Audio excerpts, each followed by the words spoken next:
you're on a journey. Maybe without even realizing it. You're traveling to another dimension. But not at all in a copyright infringement kind of way, in case a certain Mr. estate happens to be listening. There are no maps to lead you to your destination, and it's not easy to find. The whole concept is pretty similar to that zone that you're thinking of, but with a lot less spooky stuff. Maybe a little more like the multiverse. It's another dimension. It's one of sight and sound, and of course, imagination. A middle ground between light and shadow, science and superstition. It's weird, right? It's weird. But weird isn't bad, folks. Maybe you want to check it out. Did you hear that sound? It's calling. Listen closely. Follow it.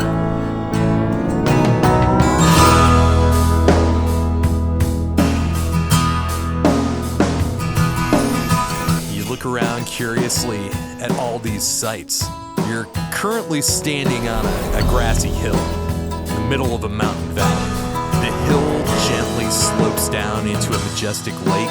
There's tall trees, easily hundreds of years old, surrounding the area. They're competing with the mountain peaks as they both try to invade the sky. It's a really magical place. This is Lake Xanadu. Welcome.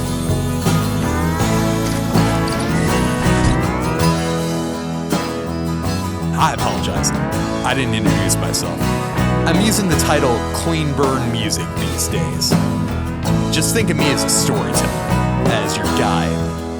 Guide to what? Man, you sure ask a lot of questions. Maybe I should ask a question. Who are you?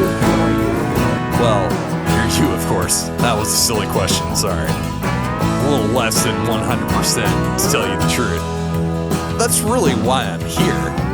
I needed this day at the lake. Oh, I see you noticed some of the locals. Come on, let's go say hello.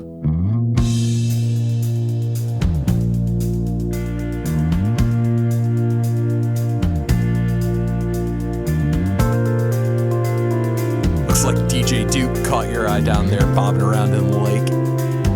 Interesting guy, right? I mean, a living rubber duck who's a DJ?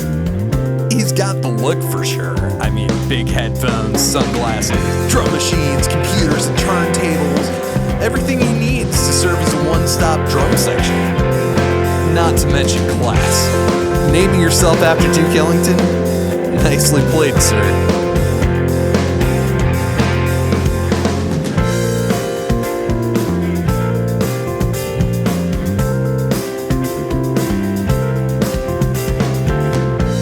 Strange not to have this gentleman as the first one on our list, but it definitely suits his bashful personality. This is Squatch.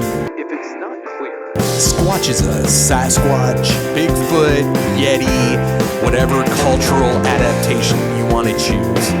Squatch is the de facto leader of this group. Not because he wants to be, but his nurturing personality makes him a good fit.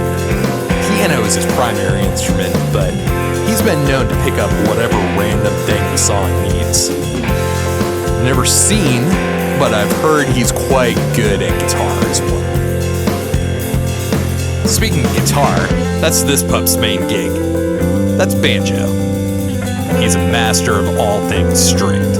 Acoustic and electric guitars, lap steel, mandolin, ukulele. Yeah, he's even been known to play his namesake instrument from time to time. Okay, here's where things might start to sound a little weird to you.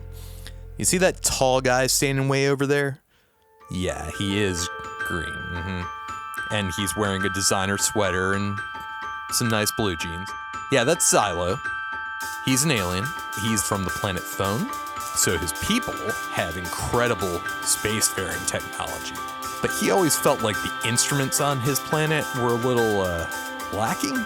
So he converted his spaceship to look like an 80s station wagon, as you do, and he made a journey to Earth. Where do you suppose he ended up? That's right here at Lake Xanadu. He's usually playing one of his vast collection of vintage earth instruments, usually synths, but he's also known to play guitar on occasion. It's pretty helpful when your people have teleportation technology to move gear around. Oh, hey look, that's Echo flying over there. Echo is a wise old owl. Oh, you knew? Yeah, the glasses probably tipped you off, right? So Echo is really full of talent. She can sing, she plays a bunch of wind instruments, and she's even been spotted adding keyboard parts when a song might call for it, and nobody else can play. Really, Echo is a music lover, and she has a deep understanding of the recording process. So she tends to be the one behind the recording console when the group gets together. So it seems like we've made it through our intro session. All we have left to do is say hi to Glitch. Now, don't take it personally if he doesn't say much to you, all right? He's pretty quiet. I honestly had no idea that blue flying fish lived in this area of the world, and it's really more likely that they don't. But somehow, Glitch found his way here, just like the rest of us, and we don't dig too deep into his backstory until he's ready to talk. Can he talk? I'm really not sure. That's a valid question. My advice would be just to wait and see. So that's the whole group. I've started referring to them collectively as the Squatch's Place players. Now, Squatch indeed does have a place here on the lakeside. It's a massive log cabin, the ridiculous number of rooms, balconies, and giant windows everywhere. I guess that makes a lot of sense when your band consists of several members that could literally fly into a session at any time. It is also a little bit difficult to coordinate stuff when people come and go as they please, but we're here on exactly the right day. Everyone's here. So Squatch calls us back to his place, and we follow after him excitedly. We walk in the main door, and it's really quite a sight to behold. The power is produced by all natural means. Wind, sun, water, probably some alien technology as well. There's a beautiful, fully stocked kitchen, and of course the gear. Keyboards, guitars, percussion, wind instruments, drum machines.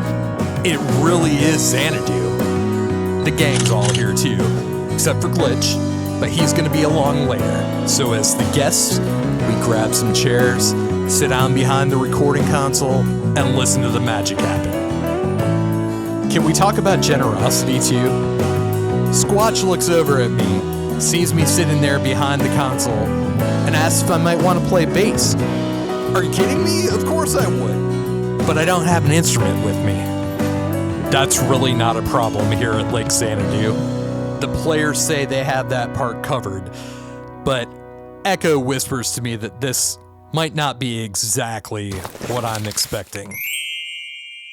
Enter Julius. Julius is an orange 5-string Yamaha bass. He also happens to be magical. A lot like the harp from Jack and the Beanstalk. He can make music with no outside assistance. Yamaha makes so many different things.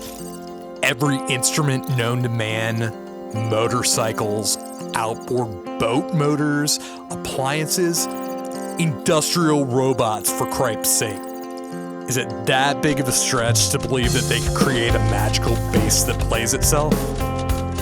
Shouldn't be, because they did, and Julius just got pulled off the wall and handed to me. There are amps for days around here. I find this little Ampeg with a 210 cabinet.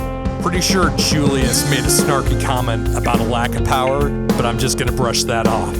Let me tell you folks, playing a bass that can play itself tends to lead towards the contentious side. Expect him to fight you the whole time. But in the end, I'm told you'll make something really beautiful together if you persevere. That's what I'm hoping for here. So Glitch just flew in the window, and he immediately started playing this cool line on a hammered dulcimer. Banjo picked right up on it with the guitar.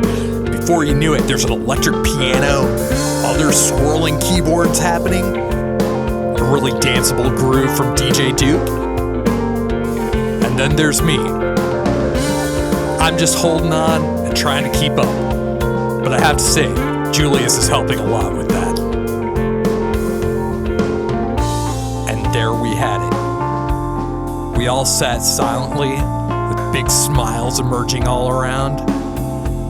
That was really interesting, they're all saying in various ways. That's such an important word here in this dimension. Interesting. It's a word that lends itself to a lot of connotations. Is interesting good? Is it bad? Is it just weird? Let's not use labels like that. Let's just stick with interesting. That word fits everything here. The music, these creatures, the place. It's all incredibly interesting. Thanks for taking a few minutes to check it out. Really hope you'll come back.